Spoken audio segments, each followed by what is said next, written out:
Good morning. As we draw close towards the end of our study of the laws in Deuteronomy that relate to human behaviour towards other humans, we're looking once again at some really rather more benign laws than the ones we've seen in the last few days. This is day 140, and we're looking at verses 15 to 25 of Deuteronomy 23. If a runaway slave seeks your protection, they are not to be returned to their owner, but can live in any town of yours that they choose. And you are to avoid treating them harshly. No Israelite is allowed to become a male or female sex worker in a pagan temple. Any money earned from it by this woman or this dog is not to be brought into Yahweh your God's house, even if you have promised to pay it.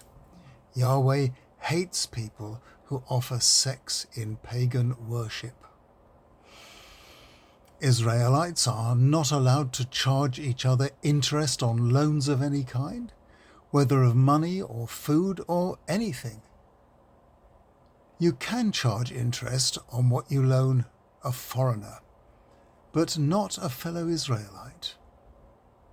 If you obey this, Yahweh your God will bless all that you do in the land you are about to occupy. If you make a vow to Yahweh your God, don't put off fulfilling it. Yahweh will hold you to your vow, and not keeping it is sinful. No fault will accrue to those who choose not to make vows to Yahweh, but if you do make one, make sure you keep it. If you are walking along a path through someone else's vineyard, you are allowed to eat the grapes by the path, but you are not allowed to bring a container to carry grapes away in. The same with corn. You can eat what you pick with your hand, but you are not allowed to go in with a sickle. Right, here we have a series of regulations that seem on the face of it to work for the good of the community. Not enough detail is given about the runaway slaves who are to be given refuge, so one has to assume that these are Israelite slaves who had run away from pagan masters or mistresses. Now the sex workers. The sex workers referred to in the text are not women in the community who offer sex for money. These are male and female professional sex workers in pagan temples. These cult prostitutes were not a part of Jewish culture, and of course Israelites were forbidden to take this up as a profession. Any money made this way in a pagan temple was of course unacceptable as an offering in Israelite worship. In the Hebrew text, the male prostitutes are called dogs, showing the scholars' disdain for the practice. Then on to money matters. Jewish bankers and their Islamic successors are forbidden. Here, just within the community, they are forbidden to charge interest on a loan.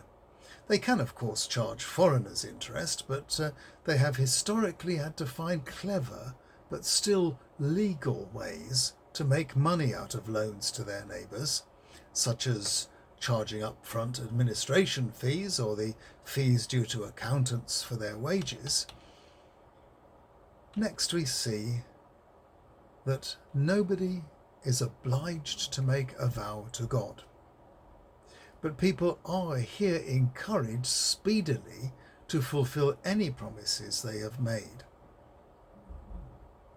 And the rules about snacking on the crops at the field edges are of course known to us, because Jesus' disciples were doing just that.